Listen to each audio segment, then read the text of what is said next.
Belanda dikenal sebagai negeri kincir angin karena memiliki lebih dari 1.200 kincir angin yang tersebar di seluruh negeri.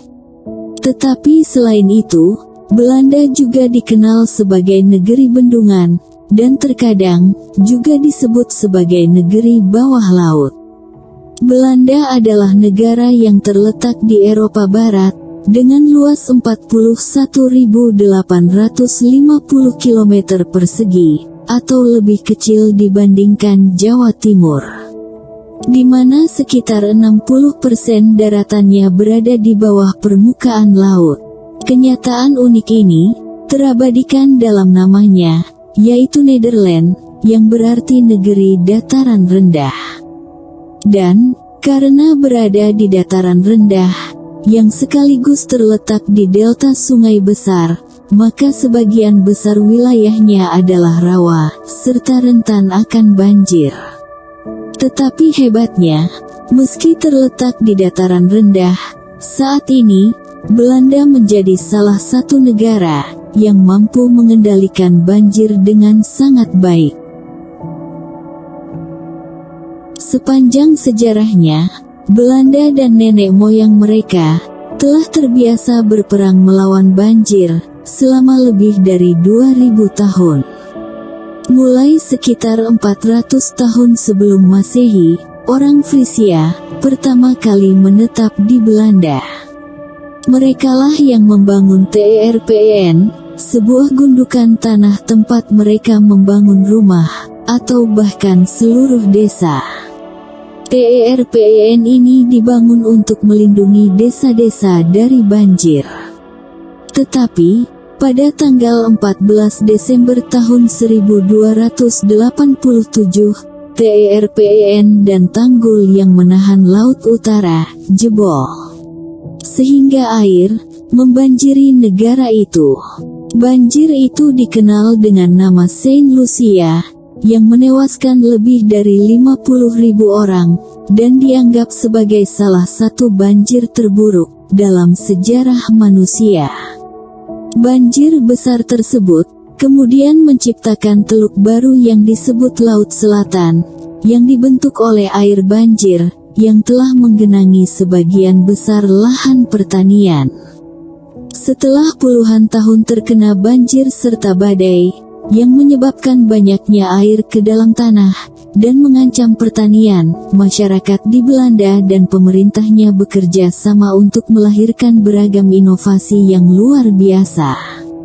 Untuk menghadapi bencana tersebut, inovasi pertama yang mereka lakukan adalah menciptakan kincir angin polder, sebuah teknik membuat petak-petak lahan yang telah dibatasi dengan tanggul untuk menahan air, dan membangun kincir angin di sekitarnya, yang berfungsi memompa air dari polder ke sungai, yang kemudian dialirkan ke laut, agar polder tersebut mengering dan bisa digunakan. Pada awalnya, inovasi ini sukses membuat Belanda aman dari ancaman banjir selama ratusan tahun, dan mengeringkan banyak rawa-rawa di sepanjang delta dan pesisir.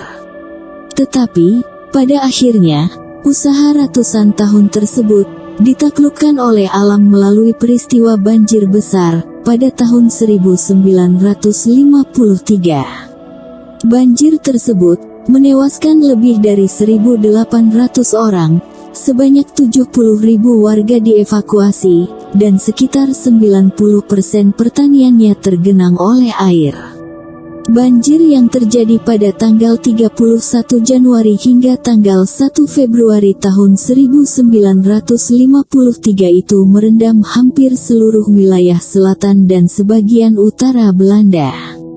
Maka belajar dari kejadian ini, pemerintah Belanda bangkit dan memutuskan untuk membuat sebuah sistem pencegahan banjir yang disebut dengan Delta Walk. Delta Walk merupakan pembangunan sejumlah infrastruktur pencegah banjir yang terencana dan terkoneksi di sejumlah wilayah di Belanda. Proyek Delta Walk terdiri dari peletakan 13 bendungan, termasuk penghalang pintu air raksasa, pengunci, dan tanggul untuk melindungi daerah di dalam dan sekitar delta sungai dari banjir laut utara. Pintu air raksasa tersebut merupakan teknologi yang sangat dibanggakan oleh penduduk Belanda.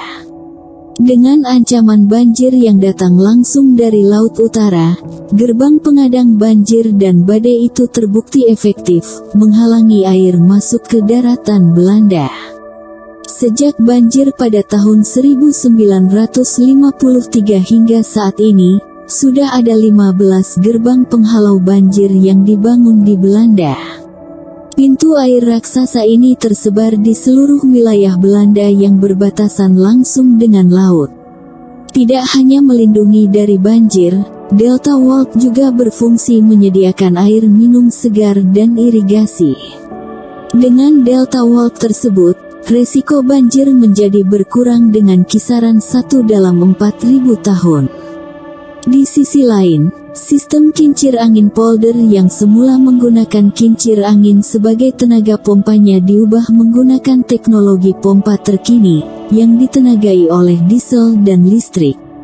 Untuk mengeringkan polder-polder yang masih berair akibat rembesan sungai dan air laut dari bawah tanah.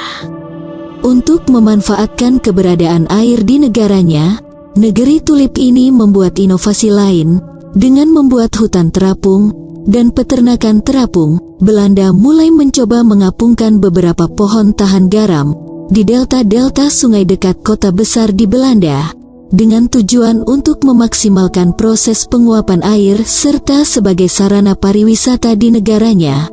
Beberapa pihak swasta Belanda juga tengah mencoba membuat peternakan terapung yang tercipta akibat dari keterbatasan lahan di Belanda. Meskipun segala upaya telah dilakukan sekeras mungkin oleh Belanda untuk mengatasi ancaman banjir di negaranya, tetapi nyatanya masih ada ancaman lain yang mengintai dan membahayakan Belanda saat ini, yaitu pemanasan global, perubahan iklim, dan urbanisasi.